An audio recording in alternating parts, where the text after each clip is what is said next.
Hello सभी को। चलिए तो आज हम लोग करंट अफेयर्स का लास्ट बेसिकली लास्ट लेक्चर होगा, मतलब जो वही हम लोग का जो डेप्थ में एनालिसिस कर रहे हैं उसका, उसके बाद मंथली बच जाएगा, तो वो 10 से 12 दिन में वो भी ख़त्म हो जाएगा। उसमें जो इंपॉर्टेंट पॉइंट्स होगा वही हम लोग देखेंगे, ठीक है। तो चलो देखते हैं क्या है। स्पेशल कैटेगरी स्टेटस है, और इसके पहले एक रिमाइंडर कि एग्ज़ाम जो है 1 मंथ अभी से बचा हुआ है, तो मैं सोच रहा हूँ कि कुछ रिवीजन पर्पस से कुछ लाया जाए जिसके थ्रू फटाफट रिवीजन हो सके। 1-2 घंटे का लेक्चर अगर अल्टरनेट डे पे प्रोवाइड कर दूँ जिसमें सब कुछ मिक्स होगा, ठीक है। आप बस सुनते जाओगे 1.5 का स्पीड पे करके, तो रिवीजन इससे होते रहेगा। आप जो पढ़े हो वही उसी का रिवीजन होगा और कुछ नहीं। चलो तो फिर देखते हैं आज का टॉपिक, स्पेशल कैटेगरी स्टेटस। सबसे पहले इसका ओरिजिन कहाँ से है ये हम लोग को देखना बहुत ज़रूरी है। तो ये 5th फाइनेंस कमीशन जो है 5वां वित्त आयोग जो था, तो उसमें गडगिल फार्मूला के बेसिस पे इन्होंने जो भी नॉन विएबल स्टेट थे in the terms of demography dividend और जोग्राफिकल एरिया और इनकम, इस सब के सेंस में, तो गडगिल फार्मूला लाया गया। पहले 2 स्टेट को दिया गया, उसके बाद जो अब अभी के टाइम में टोटल 11 स्टेट्स हैं, जितने भी नॉर्थ ईस्ट स्टेट्स हैं, नॉर्थ ईस्ट स्टेट्स प्लस आप क्या कर लोगे, हिमाचल कर लोगे, Himachal Pradesh, Himalayan state, Uttarakhand, and one is non Himalayan state that is Telangana, ठीक है। और बाकी नॉर्थ ईस्ट का स्टेट है ना, सिक्किम भी आ जाएगा उसमें, तो इसको हम लोग आगे देखेंगे। और इसको ना 14th फाइनेंस कमीशन जो है, 14th फाइनेंस कमीशन के रिकमेंडेशन पे इसको जो है बंद कर दिया गया कि अब स्पेशल कैटेगरी स्टेटस नहीं दिया जाएगा। तब अभी के टाइम में बिहार जो है डिमांड कर रहा था कि इनको स्पेशल स्टेटस चाहिए था, ठीक है। तो क्या क्या क्राइटेरिया है ये सब पहले हम लोग देखते हैं। न्यूज़ में क्या है, रामप्रीत मंडल है झंझारपुर बिहार से, मधुबनी में झंझारपुर एक जगह है, ठीक है, वहाँ से डिमांड किए वो पार्लियामेंट में कि स्पेशल स्टेटस चाहिए बिहार को, ठीक है।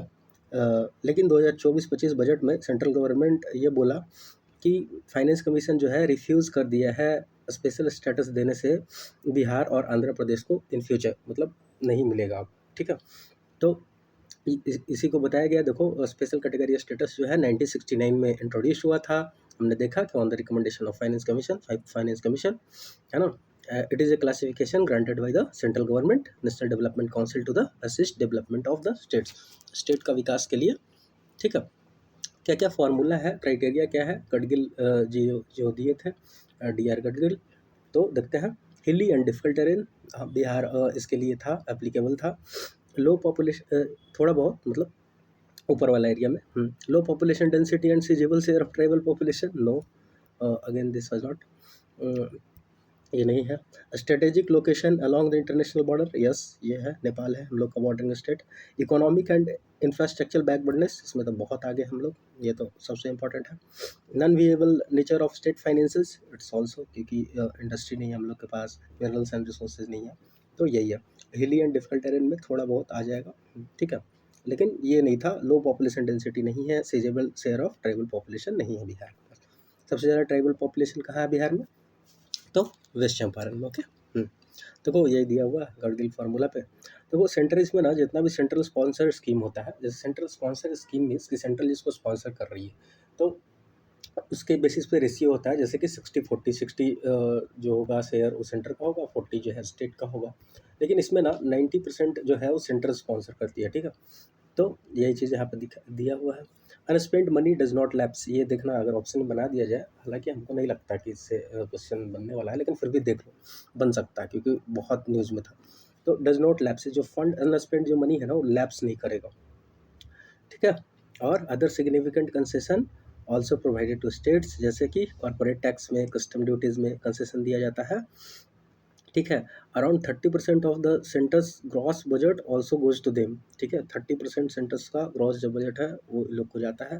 प्रेजेंट कौन सा है CS स्टेट बताया हमने, अरुणाचल, नागालैंड, मणिपुर, मिजोरम, त्रिपुरा, मेघालय, आसाम, सिक्किम, उत्तराखंड, हिमाचल एंड तेलंगाना, ठीक है। चलो 14 फाइनेंस कमीशन के बाद इसको ख़त्म कर दिया गया। ठीक है। और 14 finance commission also suggested to fill resource gap of such state through tax devolution by increasing 42% from 30%, है ना। 30% से 42% किया गया था। और 1% किसके लिए, 41% for the states and 1 for the newly all states and duty, ठीक है। और 1% for the newly form JNK and Ladakh, okay. अब देख लेते हैं कुछ क्राइम रिपोर्ट है इंडिया में, इसको क्विकली देखेंगे हम लोग। और कौन रिलीज करती है ये इंपॉर्टेंट है, NCRB, ये मिनिस्ट्री ऑफ होम अफेयर्स के अंदर में आता है, ये आपको याद रखना है, ठीक है।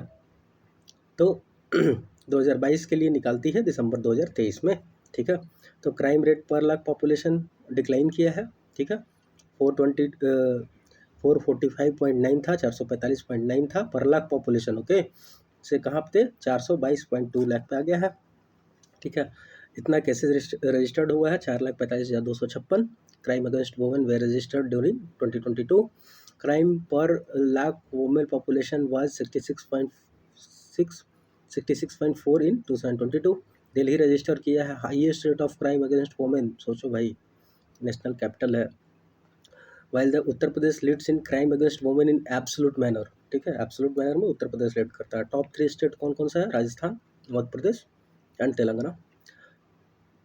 3 कॉन्जिक्यूटिव ईयर में लगातार कोलकाता इमर्ज सेफेस्ट सिटी हुआ है, लेकिन फिर भी अभी आपने न्यूज़ में सुना ही था, है ना, कहने की बात है sir. Maharashtra reported highest number of the suicides followed by Tamil Nadu और मध्य प्रदेश। सबसे ज़्यादा सुसाइड महाराष्ट्र में, है ना, उसके बाद तमिलनाडु और मध्य प्रदेश में, ठीक। और कुछ है फाइंडिंग इसका, देख लेते हैं। NCRB एस्टेब्लिश कब हुआ था, 1986 में, है ना। जिस साल इन्वायरमेंट प्रोटेक्शन एक्ट आया था उसी साल, ऐसे याद करोगे आप लोग लिंक करके तो बहुत कुछ याद हो जाएगा, ठीक है। EP आया था 1986 में, and comes under ministry of home affairs, बता दिया हमने।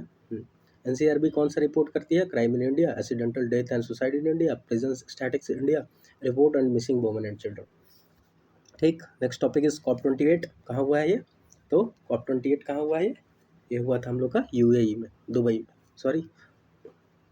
में, हाँ। COP29 कहाँ हुआ है, अजरबैजान में, ठीक है। तो इस टॉपिक को हम लोग लास्ट में देखेंगे, क्योंकि हम आपके लिए कुछ लाए हैं अच्छा सा चीज़, ओके।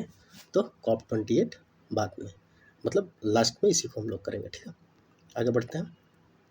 PM जनमन योजना, क्या है PM जनमन योजना, प्रधानमंत्री इसको बोलते हैं जनजातीय आदिवासी न्याय महाअभियान, ठीक है। लॉन्च कब किया गया, 15 नवंबर 2023, बिरसा मुंडा के जन्मदिन पे जनजातीय गौरव दिवस भी इसी दिन मनाते हैं। क्या क्या फोकस है, 11 क्रिटिकल इंटरवेंशन थ्रू 9 मिनिस्ट्रीज, ठीक है।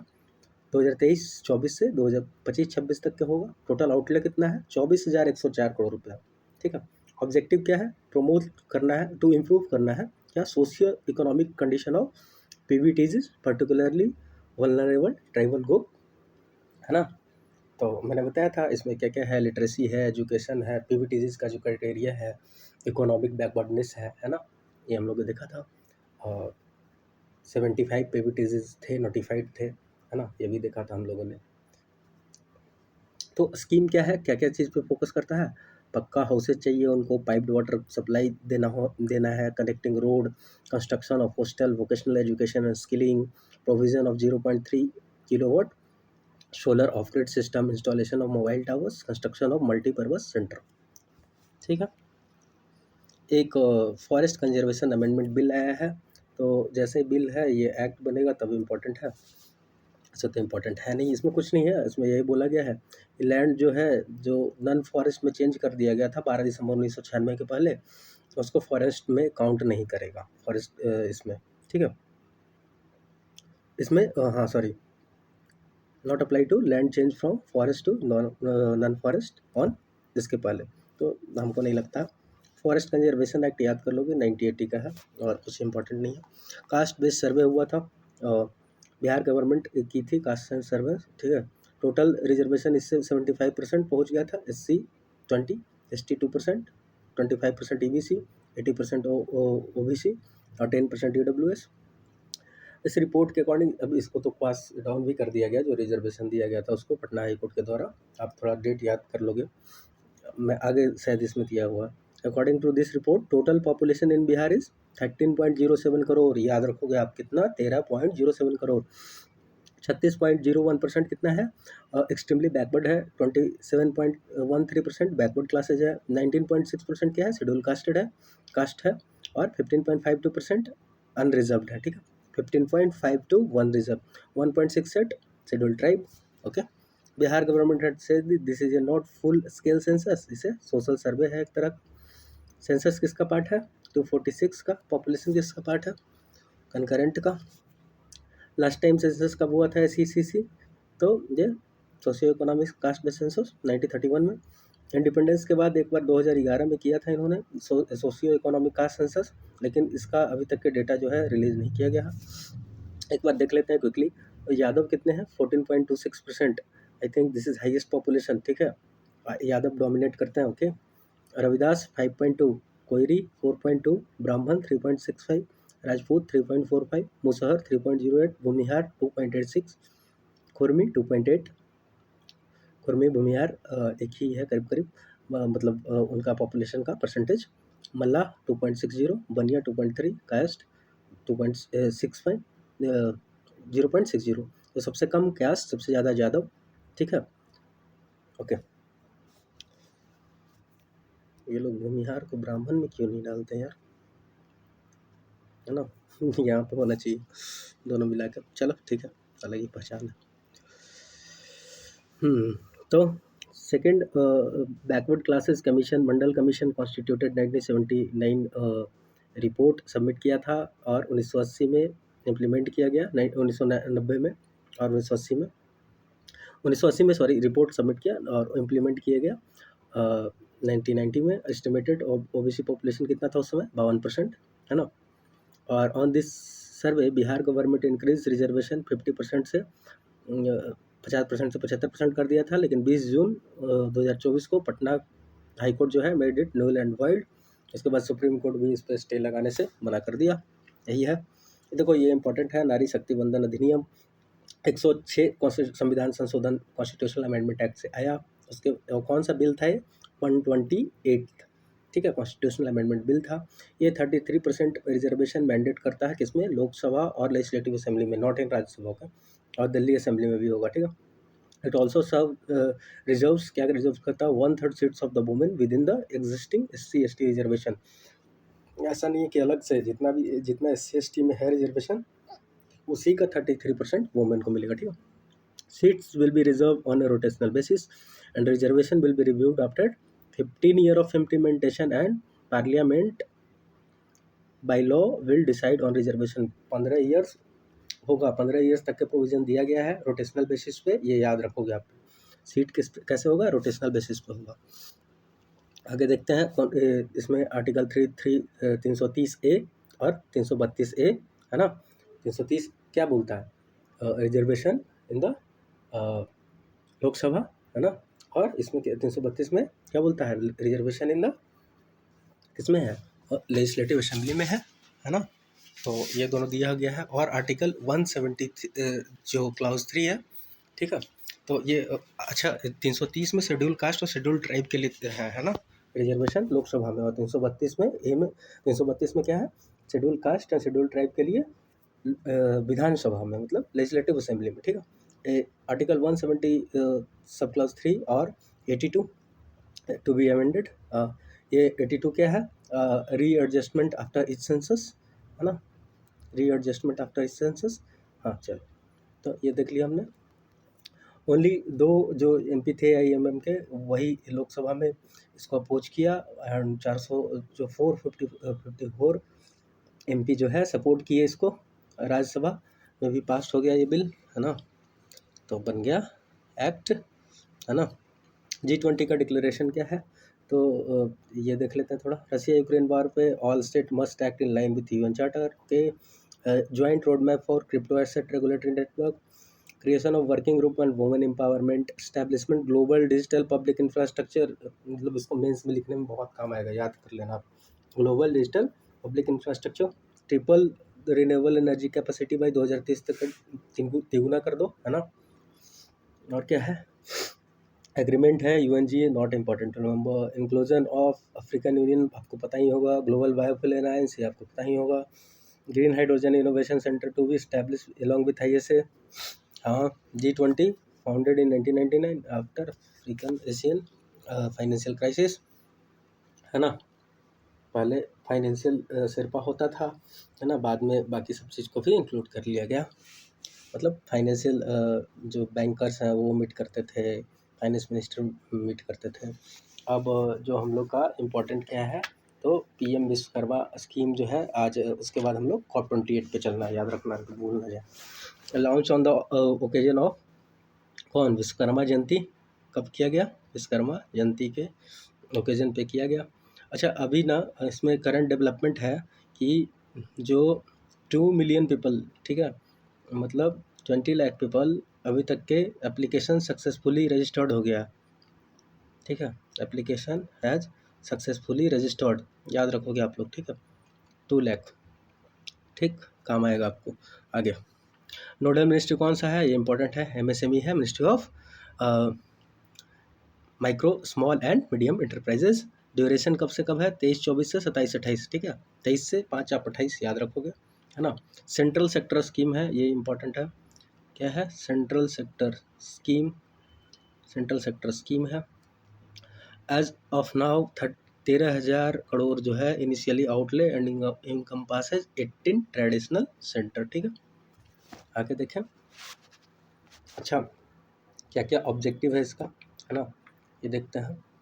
तो ये है होलिस्टिक सपोर्ट देना, किसको, holistic support, holistic support to traditional artisans, traditional artisans and crafts people in both rural and urban areas, ठीक है। रूरल और अर्बन एरियाज दोनों में होलिस्टिक सपोर्ट देना है, जिनको ट्रेडिशनल आर्टिसन क्राफ्ट्स पीपल, जैसे लोहार, जैसे ब्लैक स्मिथ हो गया, लोहार हो गया, बढ़ई हो गया, है ना, और भी जितने भी तरह के जूते बनाने वाले लोग हो गए, मोची हो गए, और सोनार हो गए, जो भी हैं सभी को। तो इसमें क्या क्या होगा, तो स्किल अपग्रेडेशन होगा, इंपॉर्टेंट है। टूल किट इंसेंटिव मिलेगा, क्रेडिट सपोर्ट होगा, मार्केटिंग सपोर्ट होगा, इंसेंटिव फॉर डिजिटल ट्रांजैक्शन होगा, PM Vishwakarma certificate and ID card बनेगा, ठीक है ना। ब्रांड, इसमें और क्या होगा, ब्रांड प्रमोशन होगा, ब्रांड प्रमोशन होगा, और मार्केट के साथ लिंक किया जाएगा, brand promotion and market linkages, ठीक है, brand promotion and market linkages. अब क्या होना चाहिए इसका, एलिजिबिलिटी क्या है, 18 ईयर एज होना चाहिए। Benefit will be restricted to 1 member of the family, एक ही मेंबर को मिलेगा। Artisan craftsman working with the hand and tools. Budget में 4824 करोड़ रुपए का इसके लिए फंड जो है एलोकेट किया गया। COP20, अच्छा ये MSP वाला एक लेक्चर और आएगा इस पर, तो हम लोग क्विकली इसके बाद पहले हम लोग COP28 करना है, तो हम लोग यहाँ से देखते हैं, ठीक है। देखो, अगर अच्छा लगेगा तो ऐसा ही जितना भी कन्वेंशन है, ठीक है, चाहे वो पॉल्यूशन से रिलेटेड हो, चाहे वो जिससे भी रिलेटेड हो, इन्वायरमेंट से रिलेटेड हो, ज्योग्राफी से रिलेटेड हो, मैं करवा दूँगा, ठीक है। चलो, 2 फरवरी 1971 को रामसर कन्वेंशन होता है, कहाँ, ईरान का रामसर सिटी में, ठीक है, ध्यान से आप सुनते चलोगे। 1972 में स्टॉकहोम मीट होता है, जहाँ पे अपनी प्राइम मिनिस्टर जो थी उस समय की, मिसेज इंदिरा गांधी, वो वहाँ पे जाती हैं, ठीक है। स्टॉकहोम डिक्लेरेशन लेड टू क्या होता है, establishment of UNEP, United Nation environmental programme, ठीक है।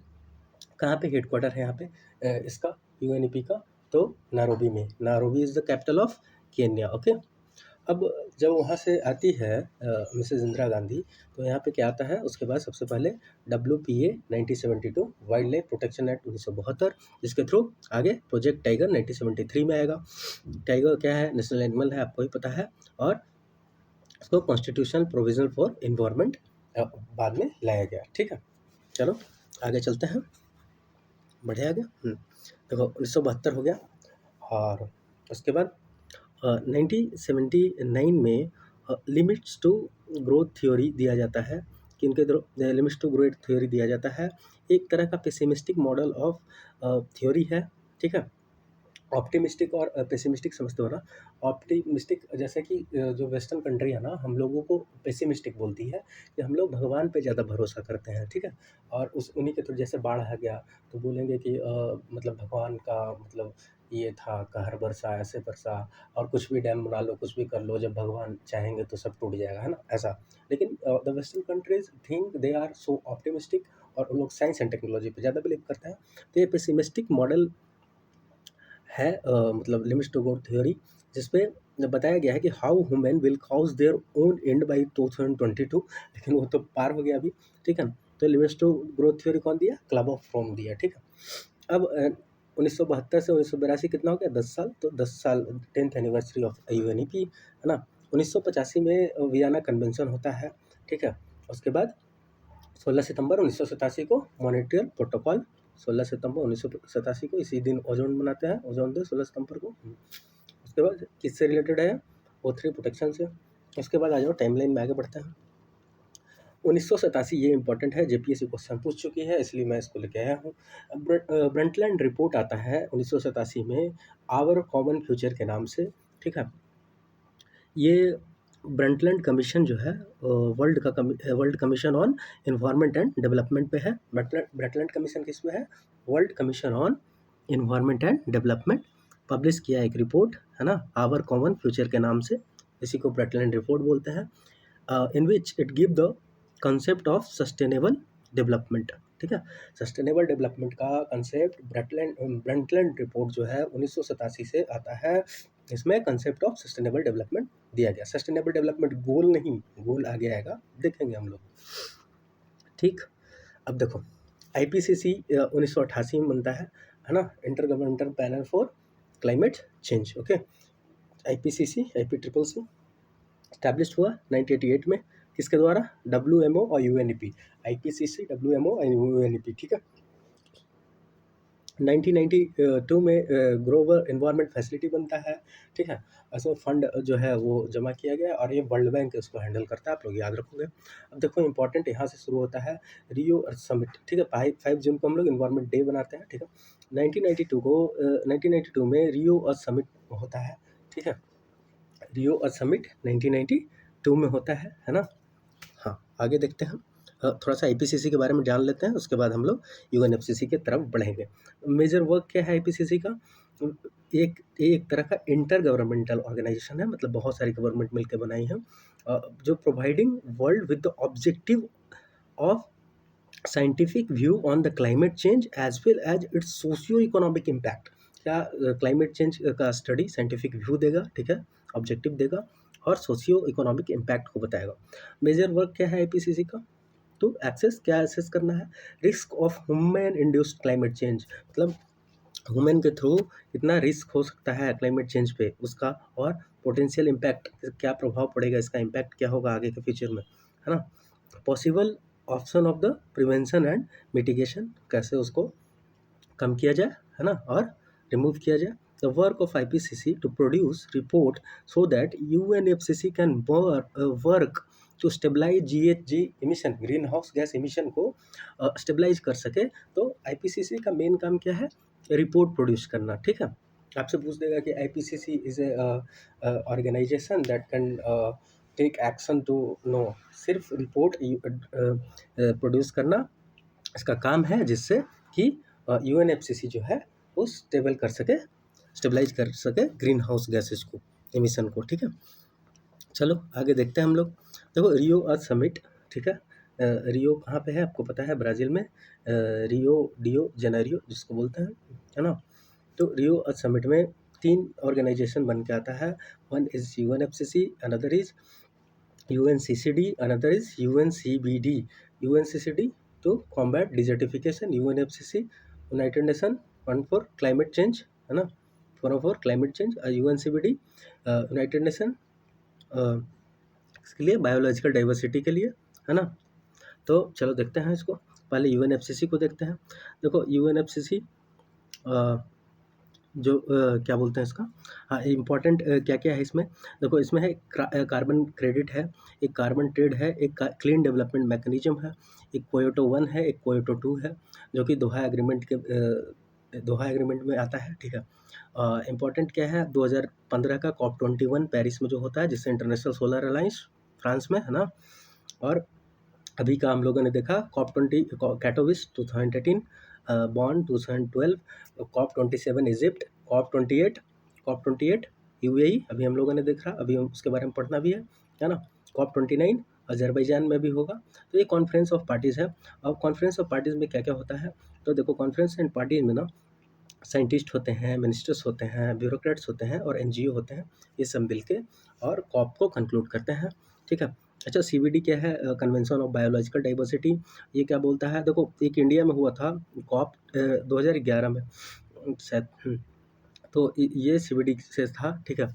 और अभी आप लोगों ने इसको कहाँ पे हुआ है, ये कोलंबिया में हुआ है शायद इस बार का, ठीक है, सीबीडी, ठीक है। तो उसको आप लोग देख लेना और ऐसे मैं बता दूंगा।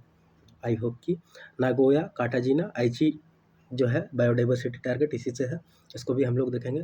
ओपन फोर्ड साइन ऑन 5 जून और सेलिब्रेटेड इसको वर्ल्ड इन्वायरमेंट डे बोलते हैं, ठीक है। इसी दिन ओपन हुआ था साइन के लिए, इसीलिए इन्वायरमेंट डे बनाते हैं। अच्छा, जो 1992 के बाद ना 2002 में 10 साल के बाद मिलेनियम डेवलपमेंट गोल आता है, उसी को सुपरसीड करके जो एसडीजी का ओरिजिन यहीं पे है, ठीक है, 2002 का मिलेनियम डेवलपमेंट गोल में। और 2012 में एसडीजी जो है वो दिया जाता है, ठीक है। और 2015 से 2030 तक के है ना, एसडीजी का टारगेट जितना भी 17 टारगेट है उसको पूरा करने का, है ना। सस्टेनेबल डेवलपमेंट अगर गोल पूछे तो क्या, मिलेनियम डेवलपमेंट रिपोर्ट, है ना। अभी हम लोगों ने देखा, सॉरी, ब्रेटलैंड रिपोर्ट वहीं पे आया था, कब आया था, तो 1987 में, है ना, यहाँ पे हम लोगों ने देखा है। अगर आप बोलोगे तो मैं सब करवा दूंगा, और नहीं बोलोगे तो आराम से अपना करते रहो। देखो ऐसे ही दिया हुआ है, यूएन साइट्स वाशिंगटन कन्वेंशन से है 1963 में, पोस्ट हुआ जुलाई 95 में।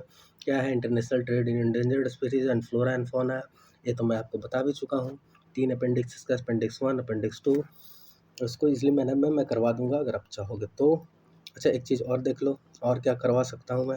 अभी BPSC China type of climate उसको अच्छा लग रहा है, तो हर जगह का क्लाइमेट पूछ रहा है, क्या होता है चाइना टाइप ऑफ क्लाइमेट। तो ईस्टर्न कोस्ट ऑफ कंटिनेंट, जो भी कॉन्टिनेंट है उसका ईस्टर्न कोस्ट पे 35 डिग्री लैटीट्यूड से लेकर 45 डिग्री लैटीट्यूड का तक के होगा, मतलब ये टेम्परेट हो जाएगा, है ना, टेम्परेट हो जाएगा। अब इसमें क्या हो जाएगा, 3 सब टाइप है, एक gulf type, gulf of Mexico region side में, एक चाइना टाइप जिधर पे चाइना कॉन्टिनेंट है अभी, ठीक है, एक Natal type, eastern coast of Natal, कहाँ पे, नटाल कांग्रेस का बना, साउथ अफ्रीका में, है ना। अब क्या है, क्लाइमेट इन्फ्लुएंस होता है सीजनल रिवर्सन ऑफ विंड, जैसा कि मानसून है, ठीक है, वैसा ही, है ना। And therefore is known as temperate monsoon. हाँ, टेम्परेट मानसून है, हॉट एंड ह्यूमिड होगा, याद रखोगे आप, हॉट एंड ह्यूमिड होगा। More rain during summer, summer के ड्यूरिंग ज़्यादा रेन होगा। Heavy rain due to the strong tropical cyclone के थ्रू ज़्यादा होगा यहाँ पे, है ना। Typhoon, because of warm ocean current. तो अगर आप बोलोगे तो मैं China type, Mediterranean type of climate भी करवा दूंगा, अच्छे से करवा दूंगा। चलो अब हम लोग COP28 की तरफ बढ़ते हैं और फिर लेक्चर को स्टॉप करेंगे ना। नहीं बोलोगे तो नहीं करवाऊंगा इस बार पक्का। चलो देख लेते हैं COP28 को फटाफट कुछ।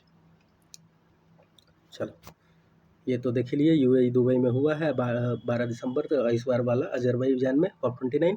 फर्स्ट पिलर क्या है, फास्ट ट्रैकिंग है, just orderly equitable energy transition. First pillar ये है कि फास्ट ट्रैक करना है, just orderly and equitable energy transition. 11,000 gigawatt चाहिए 2030 तक के रिन्यूएबल एनर्जी, मतलब ट्रिपल कर लेना है, ठीक है। 2 to 4% on every year until, improvement करना है 2 to 4% annual rate of energy efficiency में, है ना। और इम्पॉर्टेंट इसमें नहीं है। हाँ, आगे देखते हैं। हाँ, coal transition, France leadership coal transition accelerator launch, जो फैसिलिटेट करेगा transition coal to clean energy. India इसको सपोर्ट नहीं किया था क्योंकि हम लोग अभी बहुत पीछे हैं, वो लोग वेस्टर्न कंट्री सब कोयला जला जला के ग्लोबल वार्मिंग कर दिया, हम लोग को बोल रहा कोयला मत चलाओ। सेकेंड पिलर क्या है, fixing climate fund, climate finances, इसमें ग्लोबल क्लाइमेट फाइनेंशियल फ्रेमवर्क बनाया गया, लॉस एंड डैमेज फंड, ठीक है। और क्या, Global Cooling Pledge contains 66 national signatories, 68% reduction in cooling related emission by 2050, although India has not participated in it. India ऐसे ही पहले ही से बहुत कम करके रखा है, तो क्या ही करेगा पार्टिसिपेट करके। Third pillar focusing on people lives and livelihoods, launching the UAE declaration on the sustainable agriculture resilient food system climate action. ठीक है, पीपल लाइव्स एंड लाइवलीहुड्स पे कैसे करेंगे, तो जो सस्टेनेबल एग्रीकल्चर करके, resilient food system, climate action करके, coalition for the high ambition multi level partnership with champ. ठीक है, बस यही दिमाग में रखोगे आप। Underpinning everything with the full inclusivity, जैसे appointment of youth climate champion. अभी इंडिया की कौन थी इसके पहले, Prajakta Kohli I think. Okay, और कुछ नहीं है, देखो COP28 समिट से अप्रूव किया लॉस एंड डैमेज फंड को, ये दिमाग में रखना। Help to fight the effects of climate change, क्या करेगा ये कि फंड जो है वल्नरेबल कंट्री को हेल्प करेगा फाइट करने के लिए क्लाइमेट चेंज से। ठीक है, UAE has pledge to contribute $100 million. ठीक है, $100 मिलियन यूएई देगा। यूरोपियन यूनियन कितना देगा, 275। यूएसए कितना देगा, $70.5 मिलियन। जापान कितना देगा, 10 million to this fund, and it will be manage by World Bank. अभी जैसे कि हम लोग बताया था, loss and damage fund will be managed by, दे देगा कि IMF, नहीं वर्ल्ड बैंक। ठीक है, इस गाइडेंस में COP20 prime minister Narendra Modi propose क्या किए, organise COP33 summit in India. ठीक है, कि COP33 इंडिया में करवाएंगे। Prime minister Narendra Modi launch किए web portal of the green credit programme along with Sweden PM Ulf Kristersson. ठीक है, Mozambique president Philip Jonson not important. ठीक है, तो यही हो गया। COP29 अभी का हो रहा है अजरबैजान में, ये आप याद रखोगे। और बाकी एक लेक्चर और आएगा इसका, और उसके बाद हम लोग वन लाइनर मंथली कर लेंगे। ठीक है, थैंक यू, जय हिंद। पढ़ते रहिए, अच्छे से रहिए, स्वस्थ रहिए, दुरुस्त रहिए।